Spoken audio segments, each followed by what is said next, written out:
আমাৰ মইনাহঁত ডাঙৰ হ'ব, সাধু কথা শুনি ৰস পাব। আজি তোমালোকক মই এজন দুখীয়া খৰিকটীয়াৰ সাধু কম, মনোযোগ দি তোমালোকে শুনিবা। এখন গাঁৱত এজন দুখীয়া খৰিকটীয়া আছিল। খৰিকটীয়া বুজি পাইছা নহয়? আজিকালি গেছ হৈছে যিহেতু খৰিৰ কথা তোমালোকে নাজানিব পাৰা। আগতে খৰিৰে ৰন্ধা বঢ়া গোটেই চলিছিল, আৰু খৰিকটীয়াই হাবিৰ পৰা গাছ কাটি আনি ফালি বজাৰত বিক্ৰী কৰি চাউল দালি আনি পৰিয়ালক ভৰণ পোষণ দিছিল। এনেকৈ খৰি কাটি থাকোঁতে এদিনাখন সেই খৰিকটীয়াৰ হাতৰ পৰা পুখুৰীৰ পাৰত গাছ কাটি থাকোঁতে পুখুৰীত গৈ কুঠাৰখন পৰি গ'ল। যিখন কুঠাৰেৰে খৰিকটীয়াই খৰি কাটি আনি বিক্ৰী কৰি পৰিয়ালক ভৰণ পোষণ দিয়ে, কুঠাৰখনে যদি নাইকিয়া হৈ যায়, খৰিকটীয়াৰ কি অৱস্থা হ'ব ভাবি চাইছানে?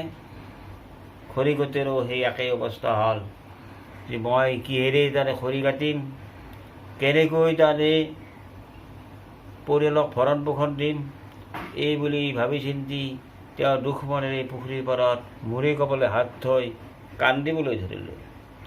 বহুত সময় কান্দাৰ পিছত পুখুৰীৰ মাজৰ পৰা জলদেৱতা ওলাই আহিল। জলদেৱতা ওলাই আহি খৰিকটীয়াক সুধিলে, কি হৈছে তোমাৰ? কিয় পুখুৰীৰ পাৰত এনেকৈ কান্দি আছা? তেতিয়া খৰিকটীয়াই হাত জোৰ কৰি জলদেৱতাক ক'বলৈ ধৰিলে, মোৰ হাতৰ পৰা কুঠাৰখন এই পুখুৰীত পৰি গৈছিল। মই খৰি কাটি পৰিয়ালক ভৰণ পোষণ দিওঁ, যিহেতু কুঠাৰখন তাতে পৰি গ'ল, মই কিহেৰে খৰি কাটিম, এই দুখতে মই কান্দি আছোঁ। তেতিয়া জলদেৱতাই ডুব মাৰি আকৌ পানীৰ মাজৰ পৰা সোণৰ কুঠাৰখন আনি খৰিকটীয়াক দেখুৱালে। এইখন হয়নে? খৰিকটীয়াই ক'লে, এইখন নহয়। ৰূপৰ কুঠাৰ আনি ফেলি তেওঁক দেখুৱালে। এইখন হয়নে? নহয়। তাৰপিছত লোহাৰ কুঠাৰখন, খৰিকটীয়াৰ কুঠাৰখন আনি দেখুৱাত ক'লে, অঁ এইখন হয়, মোক দিয়ক, মোক দিয়ক। এই বুলি তাই জলদেৱতাক হাত জোৰ কৰিবলৈ ধৰিলে। সেই জলদেৱতাই তিনিওখন কুঠাৰেই খৰিকটীয়াক দি দিলে। লোৱা, এই সঁচা কথা কোৱাৰ কাৰণে তুমি তিনিওখন কুঠাৰকে লৈ যোৱা। সেই দুখীয়া খৰিকটীয়াই সোণৰ ৰূপৰ নিজৰ কুঠাৰখন পাই খৰিকটীয়া ধনী হ'ল, আগতকৈ অৱস্থা ভাল হ'ল। তাকেই দেখি ওচৰৰ মানুহে, সদায় ওচৰৰ মানুহবিলাকে ধনী হোৱাৰ পিছত তেওঁলোকনো কেনেকৈ ধনী হ'ল এই সম্পৰ্কে তানে বিচাৰি থাকে।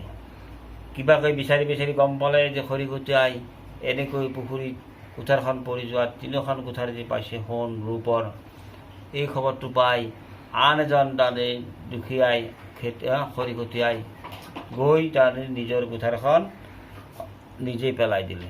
পেলাই দি কান্দিবলৈ ধৰিলে। সেইদিনো জলদেৱতা পানীৰ মাজৰ পৰা ওলাই আহিল। ওলাই আহি দেখুৱালে, এই সোণৰ কুঠাৰখন দেখুৱাই দিলে, এইখন হয়নে? সোণৰ দেখা পাই সেই খৰিকটীয়াজনে ক'লে, অঁ হয় হয়, এই বুলি তাৰমানে কুঠাৰখন তাৰমানে আনিবলৈ আগবাঢ়োতে জলদেৱতাই পানীত ডুব মাৰি আৰু পানীৰ মাজৰ পৰা তাৰমানে উঠি নাহিল। কিয় উঠি নাহিল গম পাইছেনে? যে আনজন খৰিকটীয়াই মিছা কথা কৈছিল। মিছা কথাৰ সদায় ঠেং চুটি। সঁচা কথাই তাৰমানে সদায় কি কৰিব পাৰে? জয় কৰিব পাৰে। যে প্ৰথম খৰিকটীয়াই সঁচা কথা কোৱাৰ কাৰণে তিনিখন তাৰমানে কুঠাৰকে পালে, আৰু দ্বিতীয় খৰিকটীয়াই মিছা কথা কোৱাৰ কাৰণে নিজৰ কুঠাৰখনে হেৰালে। বুজি পালা নহয়? মিছা কথা ক'লে কি অৱস্থা হয় বুজি পাইছা নহয় মইনাহঁত? যে মিছা কথাটো সদায় ঠেং চুটি, মিছা কথা কোনোদিন ক'ব নালাগে। সঁচা কথাই সদায় জয় জয় মই। আজিলৈ সামৰিছোঁ।